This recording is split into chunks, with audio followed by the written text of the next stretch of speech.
Buenas. Bueno, en la clase de hoy vamos a estar hablando de conjuntos, en particular de conjuntos numéricos, ¿sí? Un conjunto numérico básicamente es una colección o, si quieren por así decirlo, una agrupación, una manera de agrupar elementos, que en este caso esos elementos van a ser números, una manera de agruparlos en donde esa forma de agruparlos, ¿sí? Esos números que yo elijo para agrupar entre sí, tienen ciertas propiedades en común, ¿sí? Lo que vamos a intentar hacer con este video es justamente tratar de catalogar o agrupar en distintos conjuntos a los números que vamos a estar usando a lo largo del curso, ¿sí? Bien, el primer conjunto que vamos a ver, ¿sí? Es el conjunto de los números naturales, ¿sí? Vamos a poner números naturales. Los conjuntos los vamos a denotar con una letra mayúscula. En este caso el conjunto de los números naturales va a estar denotado por la letra N, ¿sí? Y la particularidad que tienen los números naturales son los más intuitivos, por ahí lo que estamos más acostumbrados, son los que sirven, ¿sí? Para contar, barra, si quieren, cuantificar cosas, ¿sí? O sea que el conjunto de los números naturales va a estar formado por el 1, el 2, el 3, etcétera, hasta llegar a un valor infinito, ¿sí? Yo tengo un perro, yo tengo 15 libros, yo tengo 20 cuadernos, ¿sí? Son los números que intuitivamente uno usa para cuantificar, para contar cosas. Además de la notación que va a estar dada por una letra mayúscula, ¿sí? Los conjuntos siempre se encierran entre llaves, ¿sí? Y los elementos se separan por una coma. Bien, sigamos. Si a este conjunto, el conjunto de los números naturales, que son el 1, el 2, el 3, ¿sí? Le agregamos el 0 y le agregamos los números esos naturales negativos, ¿sí? Lo que vamos a tener son los números enteros. Los números enteros van a estar simbolizados por la letra Z, ¿sí?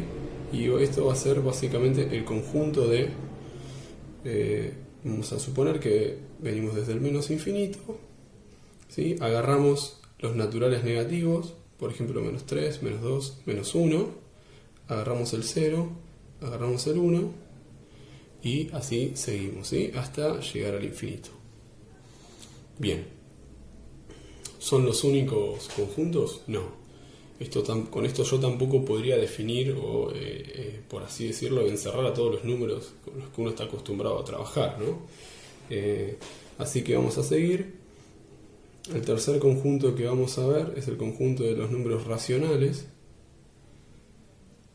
Los números racionales van a estar simbolizados por la letra Q. Y acá sí quizás es importante detenernos y dar una definición, ¿sí? Los números racionales básicamente son los números que pueden expresarse como el cociente, o sea, la división de dos números enteros.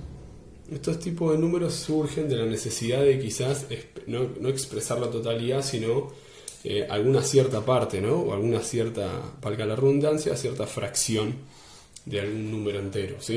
Entonces los números racionales básicamente son números que pueden expresarse como la división de dos números enteros. Eso lo vamos a entender particularmente como que los números racionales son los números que son fracciones, ¿no? Entonces podemos denotar supóngase que Q minúscula representa un número racional, vamos a decir que se puede escribir como A dividido B, donde A y B, voy a usar un símbolo matemático, que significa pertenecen, o sea, voy a decir que el número A y el número B pertenece al conjunto de los números enteros, ¿sí? O sea, dando un ejemplo, cualquier número racional va a ser entonces cualquier fracción, ¿sí? 1/2, 3/4, menos 1/5. Los mismos números enteros también son racionales, ya que menos 2 lo puedo escribir como la división entre menos 2 y 1. Y los números naturales, ¿sí?, también van a ser racionales, porque yo podría tranquilamente el 4 escribirlo como 4 dividido 1. ¿Sí? Y acá es importante recalcar, ¿sí?, que cuando hablo de fracciones hablo de todo tipo de fracciones, ¿sí? Las fracciones decimales exactas, ¿sí?, las fracciones periódicas, las fracciones periódicas puras y mixtas, ¿sí?, todo tipo de fracciones, cualquier número que se pueda escribir como un cociente de dos números enteros, ¿sí?, entra en el conjunto de los números racionales. Bien. Sigamos adelante. Estos no son los únicos conjuntos que vamos a definir, ¿sí? ¿Qué pasa ahora si yo quiero expresar un número que no se puede escribir, ¿no?, como una fracción, un número que quizás tenga infinitos decimales, y esos decimales, o sea, un montón de números con coma, un número con coma que tenga infinitos decimales, ¿sí?